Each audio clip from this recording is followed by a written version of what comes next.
हम लोग श्रीमद् भागवतम के तीसरे स्कंद के छठे अध्याय के 21 से 27 श्लोक को पढ़ेंगे आज। देखिए, थीम तो बड़ा स्पष्ट जानते हैं। थीम है कि वे अधिभूत, अधिदैव और आध्यात्मिक सृष्टि भगवान ने कैसे करी। तो कल आपने कुछ देवताओं की और कुछ इंद्रियों की और अधिभूत आदि की अपने वर्णन सुना। अब आगे हम सुनते हैं। हस्तावस्य विनिर्भिन्नाव इंद्रः स्वरपतिराविशत् वार्तायांशेन पुरुषो यया वृत्तिं प्रपद्यते।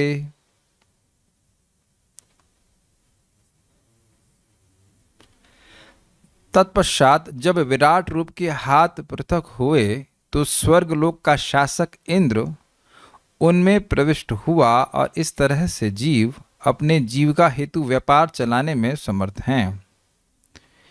अस्य, इस विराट पुरुष के हस्तौ, यहाँ द्विवचन में है अर्थात दोनों हाथ, विनिर्भिन्नौ, विशेष रूप से निर्भिन्न अर्थात पृथक रूप से जनित होने पर। इसकी व्याख्या कल मैंने करी थी कि जैसे बच्चा होता है तो उसके हाथ एक समय में प्रकट होते हैं, अलग से हाथ दिखते हैं माँ के गर्भ में ही। इसी प्रकार से विराट पुरुष के दोनों हाथ अलग प्रकार से प्रकट हुए तो उसमें स्वपति, स्व का मतलब होता है स्वर्ग। ओम भूर्भुवः स्वः, तो स्व का वहाँ पे अर्थ होता है स्वर्ग। स्वर्ग के पति इंद्र यानी स्वर्ग लोगों का शासक इंद्र वार्तया अंशिना, अपनी क्रय विक्रय आदि शक्ति सहित उसमें आविष्ट अर्थात प्रविष्ट हुए। मतलब हाथों से कुछ व्यक्ति कार्य करता है तो उसको वार्ता कहते हैं। उससे क्या होता है? कहते हैं यया, जिसके द्वारा पुरुषः वृत्तिम प्रपद्यते, जीव को जीविका लाभ हुई। इसका क्या मतलब है? देखिए, इस जगत में आप सभी लोग अलग अलग कार्य कर रहे हैं। कोई ब्राह्मण के रूप में कार्य कर रहा है, कोई क्षत्रिय के रूप में कार्य कर रहा है, कोई वैश्य, कोई शूद्र। लेकिन क्या बिना हाथों के भी आप कार्य कर सकते हैं? नहीं कर सकते। तो यदि कोई यह कहे कि मैं स्वतंत्र हूं अपनी जीविका को निर्वाह करने के लिए, तो ये गलत बात है। बिना हाथों के आप कैसे कर सकते हैं?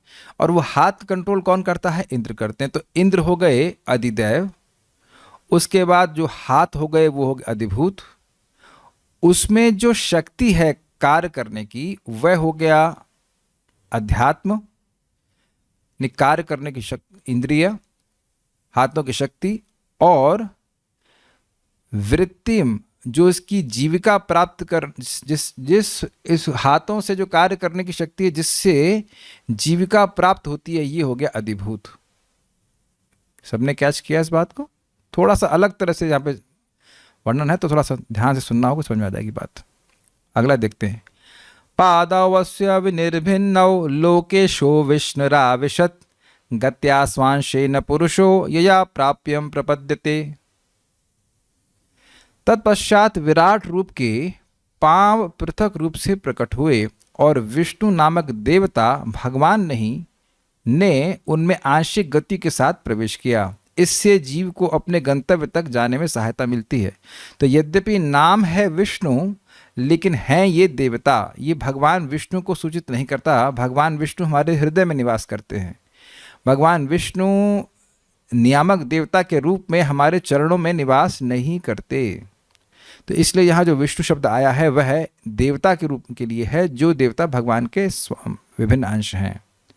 तो अब इसका अन्वय देखिए। अस्य, इस पुरुष के पादौ विनिर्भिन्नौ, दोनों चरण पृथक रूप से जनित होने पर गत्या स्वांशेन लोकेशु विष्णुराविशत्, श्री भगवान से भिन्न लोकपाल विष्णु अपनी गमन शक्ति सहित उसमें प्रविष्ट हुए। कैसे होगा? अर्थ देख लीजिए। गत्या स्व अंशेना, गति नामक अपनी शक्ति, और ये हो जाएगा अध्यात्म। ये सूक्ष्म इंद्रिय है जिसके द्वारा व्यक्ति चलता है। आप इसको बहुत आसान समझते शायद होंगे, लेकिन देखिए दोनों पांवों पर चलना ये कोई सामान्य कार्य नहीं है। ये भी एक विशेष इंद्रिय है जिसके द्वारा व्यक्ति चल पा रहा है।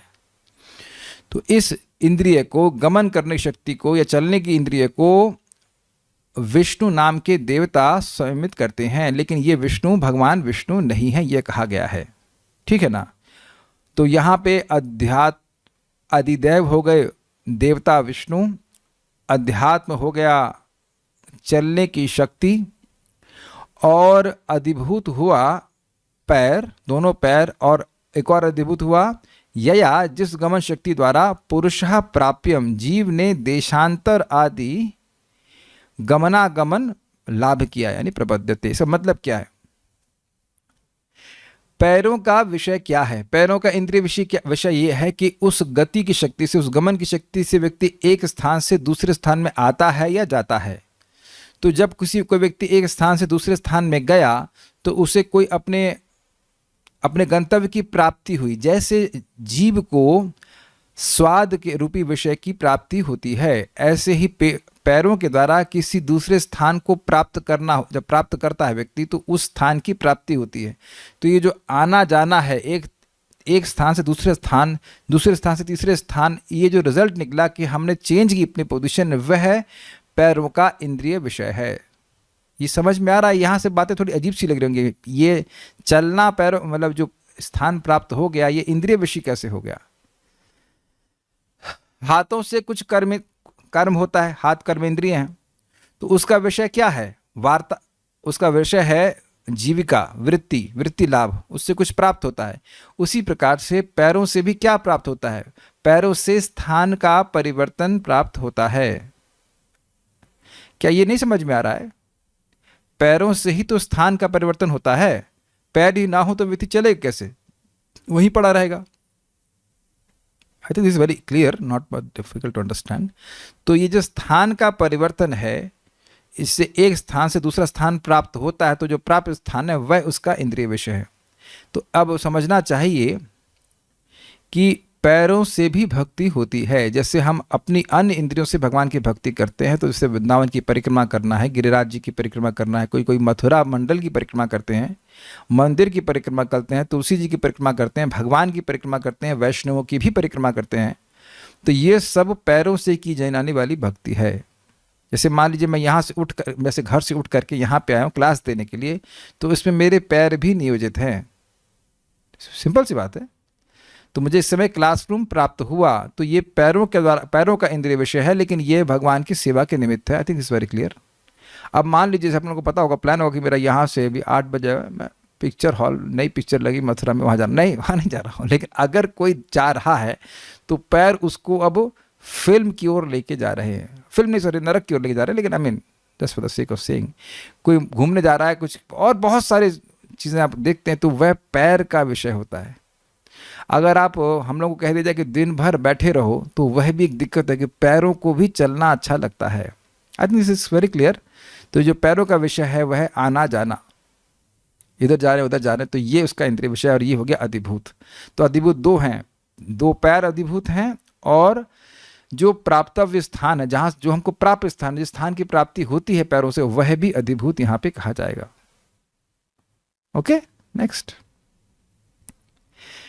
अब कुछ बातें समझने वाली होंगी, ये समझ वाली, बुद्धि वाली श्लोक है। बुद्धिम चास्य विनिर्भिन्ना वागीशोधिष्णमाविशत् बोधिनांशे न बोधव्यम प्रतिपत्तिर्यतो भवेत।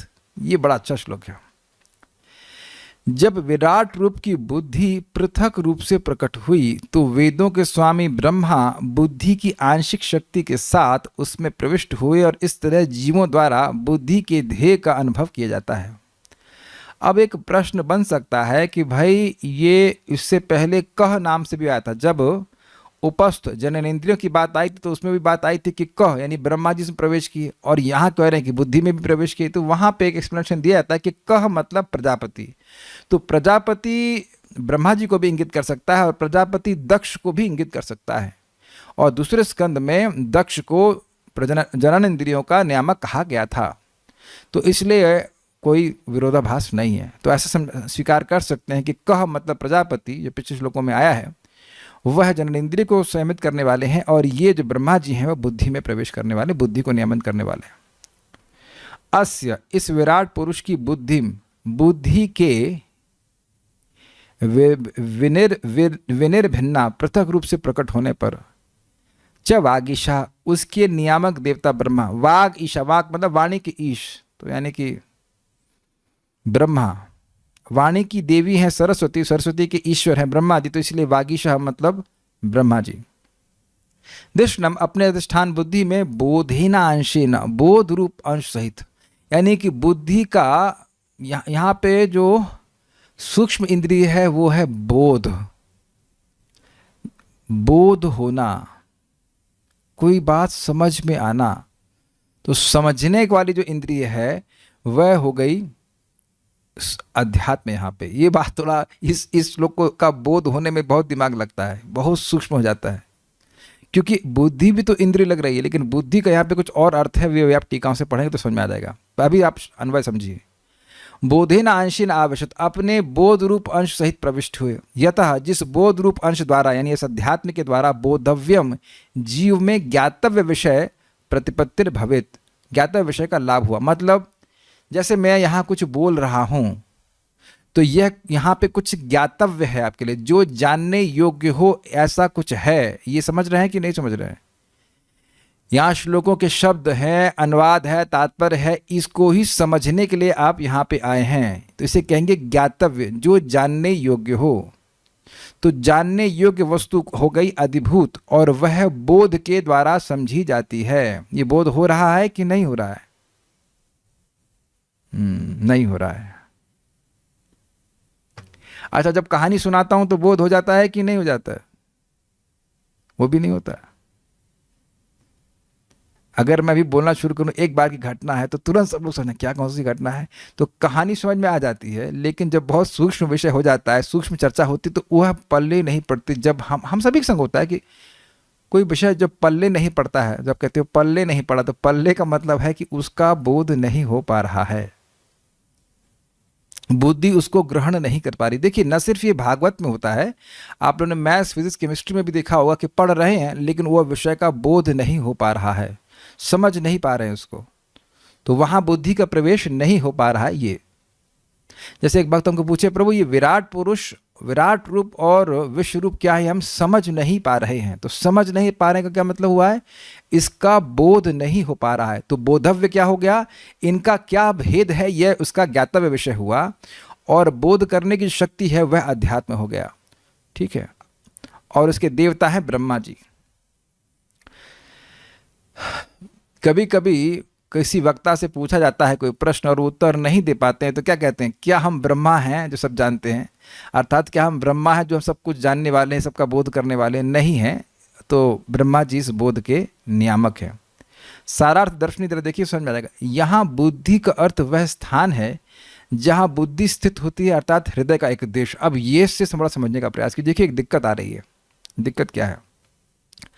बुद्धि अपने आप में एक इंद्रिय के रूप में हमने आज तक सुना है कि नहीं? पर मन, ये अंतःकरण कहा जाता है। बाह्यकरण हमारे आँख है, कान है, नाक है, जिह्वा है, त्वचा है, और 11वीं इंद्रिय मन है, और सूक्ष्म इंद्रिय के रूप में बुद्धि को भी ग्रहण किया जाता है। तो यहाँ पे जो पहला शब्द बुद्धि है, वह बुद्धि का स्थान है जो कि हृदय के स्थान में रहता है। हृदय में बुद्धि का एक स्पेस है, एक एलोकेशन, इसको स्पेस एलोकेट किया गया, उसको अधिभूत कहा जा रहा है। और जो बोध शक्ति है, समझने की शक्ति है, वह अलग रूप से है, वह सूक्ष्म इंद्रिय है। क्या समझा पा रहा हूं मैं? ये एक थोड़ा सा टफ पॉइंट है। बुद्धि को स्पेस दिया गया। जैसे देखिए, इस रूम में अब 4 भक्त हैं और आप लोग भी बैठे हुए हो। आप लोगों ने, सभी लोगों ने ऑलमोस्ट 2x2 का स्पेस धारण कर रखा है कि नहीं? ऑलमोस्ट, मतलब अगर चौकड़ी मार के बैठते हैं तो सामान्यतः एक इंसान 2x2 का स्पेस लेता है। तो वो स्पेस आपको एलोकेट किया गया है। अगर कोई कंप्यूटर की भाषा समझता है, तो आप कोई फाइल स्टोर करते हैं तो वह आपकी हार्ड ड्राइव में एक स्पेस लेती है। सारा स्पेस हार्ड ड्राइव का नहीं लेती है, एक स्पेस लेती है, कुछ मान लीजिए कुछ GB या MB जो भी लेती है। तो उसी तरह बुद्धि हमारे हृदय क्षेत्र में कुछ स्पेस लेती है। तो उस स्पेस, जो स्पेस क्रिएट हुआ अलग रूप से, उसको बुद्धि कहा जा रहा है। अब जो वाकई कंप्यूटर जानते हैं तो मेरे दूसरे एग्जाम्पल को समझ पाएंगे। अगर हार्ड ड्राइव, डिस्क एलोकेशन कहते हैं, हार्ड ड्राइव मिल जाती है तो उसमें C ड्राइव पार्टीशन करना, D ड्राइव पार्टीशन करना, ऐसे करके अलग अलग पार्टीशन होते हैं जिसमें अलग अलग चीज़ें स्टोर होती हैं। ये केवल कंप्यूटर वालों के लिए एग्जाम्पल दे रहा हूँ, जो लोग समझ पा रहे हो। या अपने घरों में आप देखते हो कि 10 कमरे हैं या 5 कमरे हैं, तो हर व्यक्ति के लिए एक एक कमरा एलोकेट कर दिया जाता है। समझ रहे हैं ना बात? या एग्जाम्पल आप समझ सकते हैं हॉस्टल वाला। हॉस्टल एग्जाम्पल बिल्कुल समझ में आ जाएगा कि 100 बच्चे हैं और उनको अब हॉस्टल में प्रवेश करना है, तो सबको अलग अलग रूम निर्धारित किया। तुम इस रूम में जाओ, तुम इस रूम में जाओ, अलग अलग प्रकार से करते। तो हृदय क्षेत्र में जब बुद्धि के लिए स्थान एलोकेट किया गया, तो वो स्थान, उसका, उस स्थान को बुद्धि से कहा जा रहा है, और इस कारण से वह अधिभूत कहलाएगा। तो यहाँ बुद्धि शब्द जो है वह अधिभूत है, उसके नियामक है ब्रह्मा जी यानी अधिदैव, बोध शक्ति जो है वह हो गई अध्यात्म, और उससे जिस चीज का बोध होता है जो बोधव्य है वह हो गया अधिभूत। सबके चेहरे देखने का मैं प्रयास कर रहा हूं और समझने का प्रयास कर रहा हूं कि कुछ कुछ बोध हो रहा है कि नहीं हो रहा है। अच्छा, ये शब्द कभी सुना है आपने? कभी डांट खाए हैं मम्मी से, पापा से या टीचर से, तुम्हारी बुद्धि कहाँ चली गई है? तो अब आप उससे कुछ अर्थ समझ सकते हैं कि बुद्धि कहीं रहती है जो कहीं कभी कभी चली जाती है। तो यही बता रहे हैं कि बुद्धि के शब्द से यहाँ पे बुद्धि का एलोकेशन स्पेस क्रिएट हुआ, स्थान बुद्धि रहे वहाँ पे हृदय के क्षेत्र में, उसको सृष्टि हुई, वहाँ पे फिर ब्रह्मा जी बोध शक्ति के द्वारा वह प्रवेश किए। तो ब्रह्मा जी की अगर आशीर्वाद होता है तो व्यक्ति की बोध शक्ति बढ़ती चली जाती है। ब्रह्मा जी भगवान के भक्त हैं, कोई भगवान का भजन करता है तो उसे बुद्धि प्रदान करते हैं। चलिए, उम्मीद है कि बात समझ में आ रही होगी। अब और देखिए, हृदयम चास्य निर्भिन्नम चंद्रमा धिष्णमा विशत मनसांशेन येनासो विक्रियाम प्रतिपद्यते। इसके बाद विराट रूप का हृदय पृथक रूप से प्रकट हुआ और इसमें चंद्र देवता अपनी आंशिक मानसिक क्रिया समेत प्रवेश कर गया। इस तरह जीव मानसिक चिंतन कर सकता है। ये अच्छा श्लोक है, देखते हैं इसको।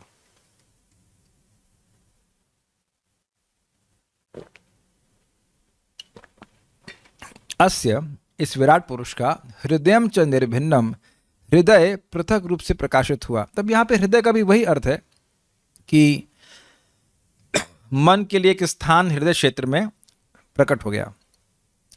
चंद्रमा मनसांशेना, चंद्रमा मन रूप अपने अंश सहित, तो मन हो गया यहाँ पे सूक्ष्म इंद्रिय, वो तो है ही, अध्यात्म हो गया। दिष्णम, अपने अधिष्ठान उस हृदय में आविशत में प्रविष्ट हुए। ये ना, जिस मन द्वारा असौ यह जीव विक्रियाम प्रतिपद्यते, संकल्प विकल्प आदि क्रिया लाभ करता है। इसका क्या मतलब है? देखिए, संकल्प का मतलब होता है मैं यह करूँगा, और विकल्प का मतलब होता है मैं यह नहीं करूँगा। तो मन के यही दो फंक्शन हैं। जब मन में संकल्प उठता है कि मैं यह करूँगा, तो फिर उसके बाद इंद्रियां उसके अनुसार कार्य करने लगती हैं। जैसे लोगों का संकल्प है कि आज हम एकादशी करेंगे तो अन्न नहीं ग्रहण करेंगे, तो अन्न नहीं ग्रहण करते। जब पारण का समय आ जाता है, द्वादशी आ जाती है, तो व्यक्ति सोचता है कि हम अन्न ग्रहण करेंगे, तो अन्न ग्रहण कर लेता है। तो संकल्प और विकल्प ही निरंतर मन में उठते रहते हैं और उसके अनुसार व्यक्ति कार्य करता रहता है। इससे पहले मैं आगे जाऊं, ये बात आप थोड़ा समझने का और ऑब्जर्व करने का सामर्थ्य जुटाइए कि आपके चित्त में ये संकल्प और विकल्प निरंतर उठते रहते हैं। जब हम कहते हैं कि हमारा जप में मन नहीं लग रहा है, तो उसका मतलब ये है कि संकल्प और विकल्प चल रहे हैं जिनका संबंध जप से नहीं होता।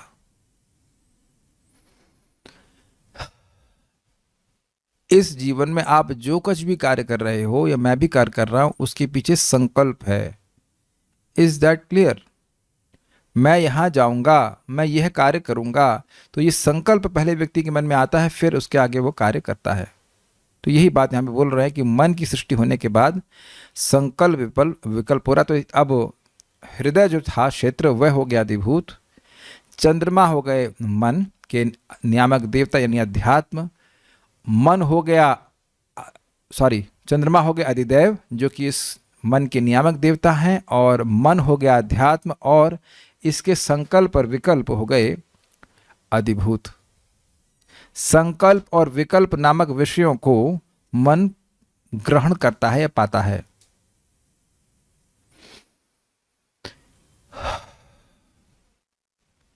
इसका बहुत बड़ा उपयोग है। जब हम लोग भगवान की भक्ति में शास्त्र को श्रवण करते हैं, तो धीरे धीरे हम सच्चे अच्छे संकल्पों को स्वीकार करना सीख जाते हैं। हम जप करेंगे, हम मंगल आरती जाएंगे, भागवत सुनेंगे, ये सारे संकल्प शरणागति के लिए बड़े उपयोगी हैं।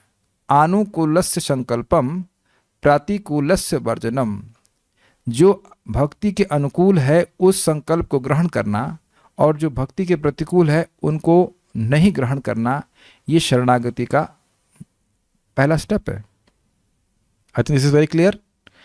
एक इंटरेस्टिंग बात है कि जिन लोगों के एस्ट्रोलॉजिकल चार्ट में चंद्रमा कमज़ोर होता है, मैं ठीक से नहीं समझा पा रहा हूँ, कमज़ोर होता है या कुछ कुछ होता है, मतलब चंद्रमा का प्रभाव, तो जैसे जैसे चंद्रमा अमावस्या से पूर्णिमा की ओर जाएगा तो वे स्टेबल होते जाएंगे, मतलब मन से स्टेबल होंगे, और फिर जब पूर्णिमा से अमावस्या की ओर जाएगा तो उनका चंद्रमा उनको प्रभावित करेगा और जैसा बात कर रहे थे बिल्कुल विपरीत तरह से बर्ताव करने लग जाएंगे।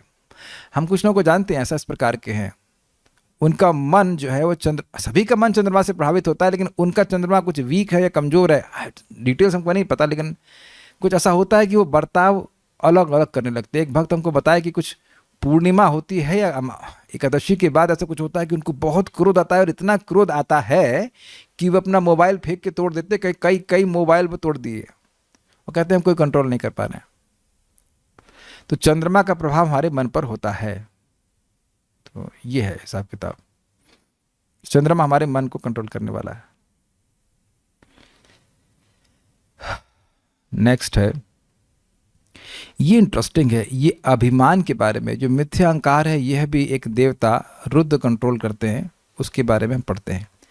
आत्मानं चास्य निर्भिन्नम अभिमानो विशतपदम कर्मणांशेन येनासौ कर्तव्यम प्रतिपद्यते। ये बड़ा इंटरेस्टिंग है, शब्द भी बड़े अद्भुत तरह से दिए गए हैं। तत्पश्चात विराट रूप का भौतिकतावादी अहंकार पृथक रूप से प्रकट हुआ, और उसमें मिथ्या अहंकार के नियंत्रक रुद्र ने अपनी निजी आंशिक क्रियाओं समेत प्रवेश किया, जिससे जीव अपना लक्षित कर्तव्य पूरा करता है। अस्य इस विराट पुरुष का आत्मानम अहंकार निर्भिन्नम पृथक रूप से जनित होने पर अभिमानम मिथ्या अहंकार के नियंत्रक रुद्र ने। अब आप लोग थोड़ा परेशान हो सकते हैं, अभिमान और अहंकार तो एक ही बात है। नहीं, यहां अभिमान का मतलब है जिस देवता के द्वारा यह अभिमान होता है उसको अभिमान शब्द से कहा गया है, तो इसका मतलब है कि यहां यह रुद्र को सूचित करता है, तो यह अधिदैव हो गया।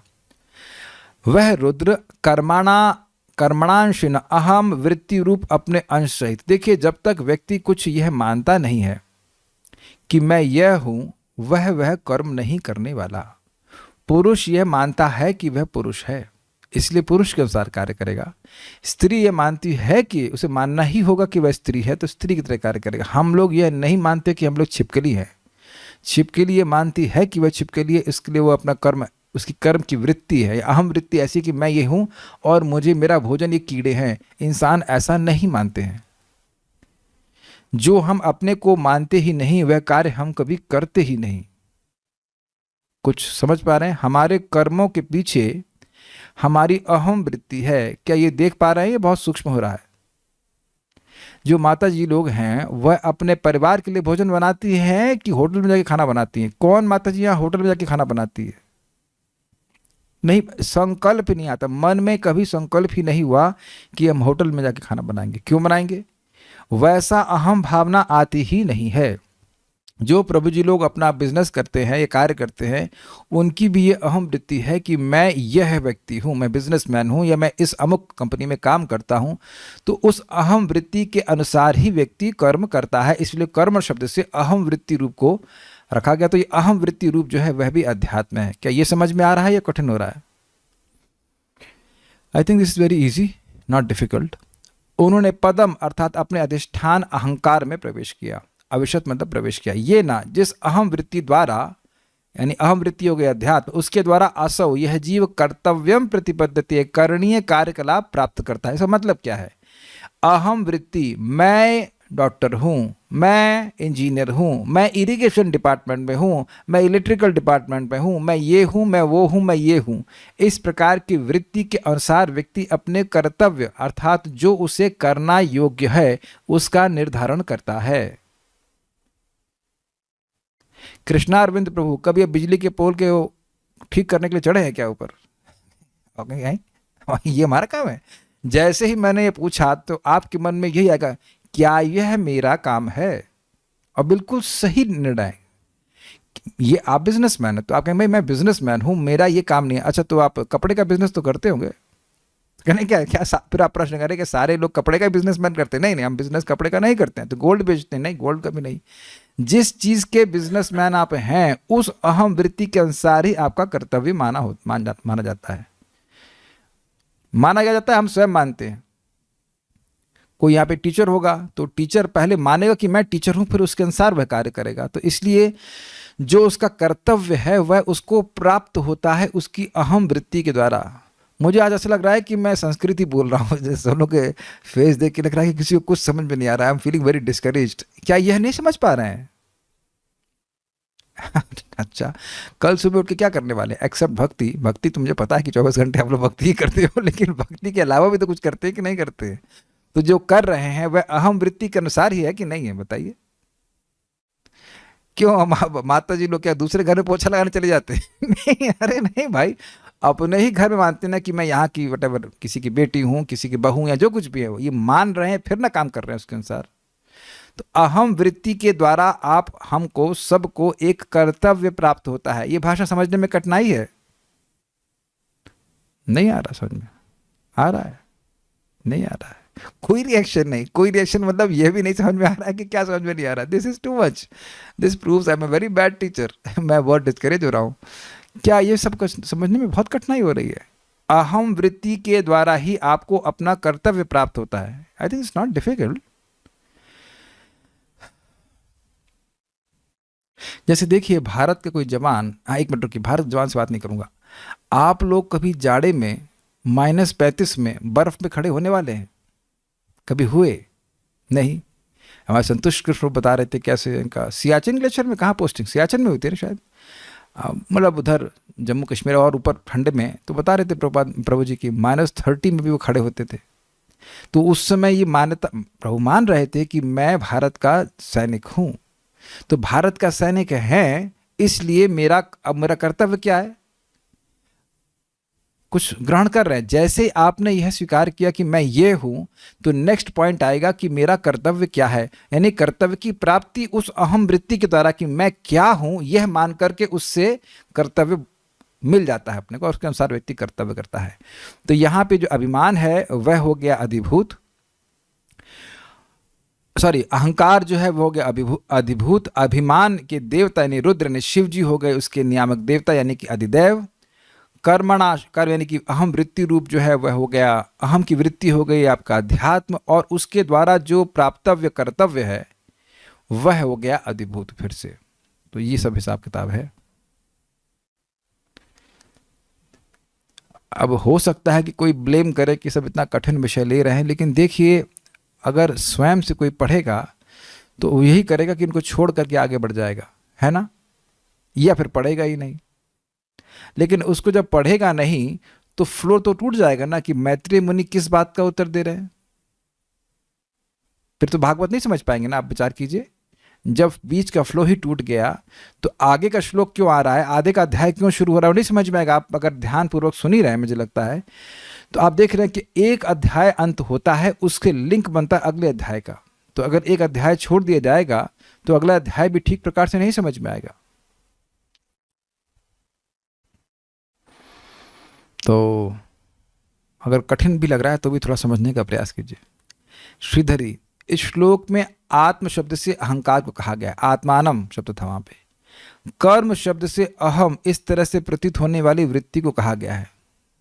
मतलब मैं ये हूं, अहम अहम अहम पाठ, क्या कहेंगे उसको, अहम शिक्षक, मैं शिक्षक हूं, मैं पत्नी हूं, मैं पति हूं, इस प्रकार की वृत्ति को ही यहाँ पे कर्म कहा गया कि इसी से कर्म की उत्पत्ति होती, उसी के अनुसार व्यक्ति कर्म करता है। कर्तव्य शब्द क्रिया का बोधक है, यानी कि वह क्रिया जो उस अहम वृत्ति के अनुसार की जाए उसको कर्तव्य कहा जाएगा।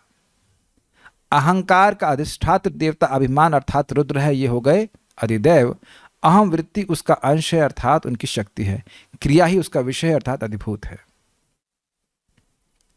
सारादर्शनी यहाँ अभिमान का अर्थ है जिसके द्वारा मैं की अभिमति होती है अर्थात रुद्र देवता, यानी शिव जी के द्वारा व्यक्ति के अंदर ये मिथ्या अहंकार आता है कि मैं ये देह हूं और उसके बाद देह के अनुसार मैं और कुछ जो हूं। तात्पर्य, भौतिकतावादी स्वरूप का मिथ्या अहंकार शिव जी के अवतार रुद्र देवता द्वारा नियंत्रित होता है। 11 रुद्र होते हैं, तो इस प्रकार से यहाँ पे वर्णन है। रुद्र भगवान के अवतार हैं जो भौतिक प्रकृति के अंतर्गत तमोगुण का नियंत्रण करते हैं। मिथ्या अहंकार की क्रियाएं शरीर तथा मन के लक्ष्य पर आधारित होती हैं। मिथ्या अहंकार द्वारा नियंत्रित अधिकांश व्यक्ति शिव जी द्वारा नियंत्रित होते हैं। जब मनुष्य अज्ञान के सूक्ष्म रूप तक पहुंच जाता है तो वह भ्रमवश अपने को परमेश्वर मानने लगता है। बद्ध आत्मा की अहंकारमय धारणा इस भ्रमिक माया का अंतिम पाश है जो संपूर्ण भौतिक जगत को नियंत्रित करती है। तो यहाँ पे प्रभुपाद ने समझाया क्या है? बात ये कह रहे हैं कि देखिए, मिथ्या अहंकार व्यक्ति को या तो अपनी पहचान शरीर से करवाता है या मन से करवाता है। या तो वह शरीर को संतुष्ट करने के लिए कोई कार्य करेगा यह मानते हुए कि वह देह है, या वह अपने मन को संतुष्ट करने के लिए कोई कार्य करेगा यह मानते हुए कि वह मन है। मनोरंजन शब्द सुना होगा और किया भी होगा मनोरंजन। बाकी शब्द समझ में आए या ना आए, मनोरंजन शब्द नहीं समझ में आ रहा है तो ये हम स्वीकार नहीं कर सकते। कोई एक व्यक्ति यहाँ पे हाथ खड़ा कर दे जिसे मनोरंजन शब्द ना आता हो समझ में। क्यों नहीं है हाथ खड़ा करने वाले? क्योंकि यही तो जीवन भर करते आए हैं, मनोरंजन। मनोरंजन के लिए फिल्म के गाने सुनता है, न्यूज़ सुनता है, ये सुनता है, वो सुनता है। तो यह है कि मन को जो अनुकूल लगे, मन का रंजन कराए, उसे मनोरंजन कहेंगे। तो वहाँ व्यक्ति पहचान कर रहा है अपने मन से कि भाई मेरा मन यह कर रहा है, अब वो मेरे लिए लाभप्रद हो या नहीं उससे मतलब नहीं है। व्यक्ति मन से अपनी पहचान मिथ्या अभिमान कर लेता है, मिथ्या अहंकार से कहते हैं, तो वह मन की क्रियाओं के रूप में परिलक्षित होता है या प्रकट होता है। Is it okay? तो यही प्रभु समझा रहे हैं। और जो लोग मिथ्या अहंकार से प्रभावित होते हैं वह शिव जी के द्वारा नियंत्रित होते हैं। तो अब प्रश्न हो कि हम कैसे ना हो? बहुत सिंपल सी बात है। अगर व्यक्ति यह स्वीकार कर ले कि मैं कृष्ण का सेवक हूँ और कृष्ण की सेवा में लग जाए तो भगवान विष्णु के द्वारा सीधे नियंत्रित रहेगा, वह शिव जी के द्वारा नियंत्रित नहीं रहेगा। लास्ट पॉइंट प्रभुपाद ने क्या कहा? जब व्यक्ति बहुत ज़्यादा माया के प्रभाव में होता है तो उसका मिथ्या अहंकार यह हो जाता है कि मैं भगवान हूँ। देखिए, अहंकार मतलब होता है, अहम वृत्ति का मतलब होता है मैं हूँ। तो यह तो सही बात है। हमारा जो सच्चा अहंकार है वो यह है कि मैं कृष्ण का सेवक हूँ।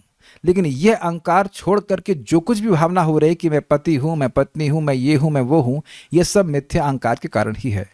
और हमको ऐसा भी नहीं है कि हम उसको तुरंत त्याग ही पाएंगे, लेकिन पहले व्यक्ति यह स्वीकार करे कि मैं कृष्ण का सेवक हूँ, उसके बाद जो भी वो है वो कार्य करे, आगे उसके अनुसार कार्य करे, लेकिन यह ना भूले कि वह कृष्ण का सेवक है। तो धीरे धीरे हम माया के चंगुल से मुक्त हो सकते हैं। लेकिन जो निर्विशेषवादी है वह इस भावना से प्रभावित होने के लिए काफ़ी खतरे में रहते हैं, कि वो प्रारंभ से ही मानते रहते हैं कि हम भगवान हैं, और थोड़ा तपस्या कर लेते हैं तो अब वो सोचने लगता है कि हाँ अब तो हम वाकई भगवान बन गए, लेकिन वो माया के पास में है। जब तक व्यक्ति इस बात से भिन्न अवस्था में है कि वह कृष्ण का सेवक है तो वह माया में ही है। ओके, अब और कॉम्प्लिकेटेड बात आ रही है। सत्वं चास्यं विनिर्भिन्नं महान्धिष्णम् उपाविशत् चित्तेनांशेन येनासौ विज्ञानं प्रतिपद्यते। अब और कॉम्प्लिकेटेड बात होगी। तत्पश्चात जब विराट रूप से उसकी चेतना पृथक होकर प्रकट हुई तो समग्र शक्ति अर्थात महतत्व अपने चेतन अंश समेत प्रविष्ट हुआ। इस तरह जीव विशिष्ट ज्ञान को अवधारण करने में समर्थ होता है। अस्य, जब इस विराट रूप से सत्वम हृदय के एक देश में चित्त का स्थान, तो देखिए ये सत्व हो गया अधिभूत। तो अब हृदय को 3 भाग में बांट दीजिए। एक में है बुद्धि, एक में है मन, और एक में है चित्त। ऐसे ही समझ पा रहे हैं इसको? तो सत्वम मतलब हृदय का एक स्थान, एक देश जिसमें चित्त का स्थिति होती, वह जब प्रकट हुआ च विनिर्भिन्नम अर्थात पृथक रूप से प्रकाशित हुआ, तब चित्तेन अंशेना, तो चेतना रूपी अपने अंश के साथ, तो ये हो गया अध्यात्म। ये चेतना, ये चित्त, ये हो गया अध्यात्म। उसके साथ महान। अब महान के अर्थ दिए गए हैं महतत्व, ब्रह्मा या विष्णु दृष्टम अपने स्थान में उपावचित अर्थात प्रवेश किए। तो देखिए कोई कठिन नहीं है। भगवान ईश्वरः सर्वभूतानां हृदेशे अर्जुन तिष्ठति, भगवत गीता में सुना है भगवान सभी के हृदय में निवास करते हैं। तो भगवान विष्णु ही सभी को, कृष्ण विष्णु कह लीजिए, क्षीरोदकश विष्णु, सबको स्मृति और विस्मृति देने का कार्य करते हैं। तो भगवान हृदय में है ये तो समझ में आती है। अब महतत्व क्यों कह रहे हैं कि महतत्व ही एक अंश में चित्त रूप से सबके हृदय में विद्यमान है, तो इसलिए कह रहे महतत्व के रूप में आए। और ये जो अब ब्रह्मा जी भी बोल रहे हैं, कुछ आचार्यों ने श्रीधर स्वामी पाद इसको ब्रह्मा जी लिए हैं, चक्रवर्ती पाद ने विष्णु लिया। तब जो भी हो इन तीनों में से ये तीनों ही देवता या महतत्व के नियामक देवता कहना चाहिए। महतत्व से अर्थ है महतत्व के नियामक देवता, कि महतत्व तो भौतिक तत्व है, तो महतत्व के देवता है अगर कहा जाए तो भगवान विष्णु ही है, अगर ये समझ पा रहे हैं इस तरह से। तो वह अपने स्थान में उपावचित अर्थात प्रवेश की, यानी कि चित्त हृदय के उस स्थान में जहाँ चित्त रहता है वहाँ पर भगवान विष्णु प्रवेश करते हैं। हे भगवान, बहुत टफ था। चलो आप केवल समझो मत, अब केवल सुन लो, आप कुछ मत समझो। आप ये ना असो विज्ञानम प्रतिपद्यते, जिस चित्त के द्वारा यह जीव विशिष्ट ज्ञान को अवधारण करने में समर्थ होता है। अब थोड़ा समझना होगा इसको भाई। इससे पहले आया था बुद्धि के द्वारा हमको बोध होता है, और यहाँ बोल रहे हैं विज्ञान होता है, तो थोड़ा अंतर होगा। जो मैं इसको समझ पाया हूँ वो यह है कि देखिए ज्ञान हो गया थ्योरेटिकल नॉलेज, हाँ बात समझ में आ गई, लेकिन विज्ञान मतलब रियलाइजेशन, विशेष ज्ञान। तो अब जब चित्त पवित्र होता है तो व्यक्ति को जो उसने सुना है अभी तक, बुद्धि के द्वारा जो उसने ग्रहण किया है, उसकी अनुभूति भी होती है। देखिए समझिए, जैसे आपने यह सुना कि भाई भगवान परम सत्य हैं, वो अद्वैत तत्व हैं, तो उनका नाम और उनमें कोई भेद नहीं है, समझ आ गया? तो यह आपको बुद्धि के द्वारा समझ में आ गया, ये हो गया ज्ञान। लेकिन इसकी अनुभूति होना यह तब होगा जब हमारा चित्त पवित्र हो जाएगा भक्ति करते करते, तो तब हो जाएगा उसका विज्ञान। जैसे आप यह सुनते हो कि भगवान का नाम क्योंकि चिन्मय तत्व है, इसलिए बार बार हरे कृष्णा बोलने से ऊबन नहीं होती है ना, ये तो अपने बुद्धि से समझ लिया। लेकिन जब व्यक्ति नाम जप करता है और उसका हृदय शुद्ध हो जाता है, तब वह उसका अनुभव भी करता है, उसको विज्ञान के रूप में उसका रियलाइजेशन हो जाता है कि हाँ भाई यह तो बोर करने वाली वस्तु नहीं है। अंतर समझ रहे दोनों में? तो चित्त जब पवित्र हो जाता है तो उस व्यक्ति को एक विशेष प्रकार का ज्ञान प्राप्त होता है। तो इसलिए यहाँ पे कह रहे हैं कि इस चित्त के द्वारा विशेष ज्ञान होता है। तो यहाँ पे सत्व हो गया अधिभूत, भगवान विष्णु हो गए इसके अधिदैव, और चित्त वह हो गया अध्यात्म, और उससे जो विज्ञान प्राप्त होता है, अनुभव प्राप्त होता है, वह हो गया इसका अधिभूत यानी इंद्रिय विषय। श्रीधरी, बुद्धि तथा चित्त दोनों के एक होने के कारण ही चित्त को यहां पर सत्व शब्द से कहा गया है। महान शब्द से चित्त के अधिष्ठ देवता ब्रह्मा जी को कहा गया है, चित्त शब्द से चेतना को कहा गया है। इसको मैं बहुत एक्सप्लेन नहीं कर पा रहा हूं, आगे पढ़ते हैं। सारर दर्शनी, यह सत्वम का अर्थ है हृदय के एक देश में चित्त का स्थान। तो यह बात समझ में बिल्कुल आ रही है, जैसे कि बुद्धि के बारे में बोला गया था, मन के बारे में बोला गया था, ऐसे ही यहाँ पे सत्व का अर्थ है चित्त का एक स्थान जो कि हृदय में रहता है। महान अर्थात विष्णु, और विज्ञान अर्थात चेतना, यानी शुद्ध चेतना के द्वारा व्यक्ति को रियलाइजेशन प्राप्त होता है। आखिरी श्लोक है। अब यहाँ पे वर्णन आ रहा है कैसे भगवान के द्वारा तीनों लोकों की सृष्टि होती है। शीर्ष्णोस्य द्यौर्धरा पदभ्याम खम नाभेरुदपद्यत गुणानां वृत्तयो येषु प्रतीयन्ते सुरादयः। तत्पश्चात विराट रूप के सिर से स्वर्गलोक, उसके पैरों से पृथ्वीलोक, सिर से स्वर्गलोक, उसके पैरों से पृथ्वीलोक तथा उसकी नाभि से आकाश पृथक पृथक प्रकट हुए। इनके भीतर भौतिक प्रकृति के 3 गुणों के रूप में देवता इत्यादि भी प्रकट हुए। अस्य इस पुरुष के शीर्ष मस्तक से द्यौ अर्थात स्वर्ग प्रकट हुआ, यानी कि सिर से स्वर्ग प्रकट हुआ। पदभ्याम धरा चरणों से पृथ्वी प्रकट हुई, और नाभि अर्थात नाभि देश में खम यानी आकाश उत्पद्यत प्रकट हुआ। येषु गुणानाम वृत्तयः, इनके भीतर यानी कि स्वर्ग, पृथ्वी और आकाश के भीतर भौतिक प्रकृति के 3 गुणों के परिणाम के रूप में सुरादयः प्रतीयन्ते, देवता नर आदि प्रकाशित हुए। इसका क्या मतलब है? मतलब यह है कि देवता लोग सतुगुणी हैं तो वह स्वर्ग में प्रकट हुए, और मनुष्य रजोगुणी है वह पृथ्वी प्रकट हुए, और असुर आदि राक्षस आदि वह तमोगुणी है वह खम यानी आकाश में प्रकट हुए। तो पॉइंट क्या है, इन तीनों स्थानों की सृष्टि हुई और उसमें विभिन्न गुणों की वृत्ति के अनुसार जो विभिन्न प्रकार के शरीर धारण करने वाले जीव हैं उनको ये स्थान प्राप्त हुए, ये बात कही गई है। ये तो इजी होगा समझने में। श्रीधरी, इस श्लोक में विराट पुरुष से त्रैलोक्य की उत्पत्ति को बतलाया गया है। विराट पुरुष के शिरोभाग से स्वर्गलोक की उत्पत्ति हुई, पैरों से पृथ्वी की उत्पत्ति हुई और नाभि से अंतरिक्ष या भुवा लोक की उत्पत्ति हुई। स्वर्गलोक में सत्व गुण के परिणाम भूत देवता रहते हैं जिनमें सत्वगुण का आधिक्य होता है। पृथ्वी पर रजगुण प्रधान मनुष्यों का निवास होता है और भुवर लोक अंतरिक्ष में तमोगुण प्रधान प्रेतों आदि का निवास होता है। तो इन विभिन्न प्रकार के गुणों की वृत्तियों के अनुसार लोगों को विभिन्न प्रकार के स्थान प्राप्त हुए। अब यहाँ पे श्लोक समाप्त होता है। आगे और कैसे कैसे इसकी वृत्ति का निर्धारण होता है वह हम लोग सुनते रहेंगे। श्रील प्रभुपाद की जय। निताय गौर प्रेमानंदे। श्रीमद् भागवतम की जय। हरे कृष्णा।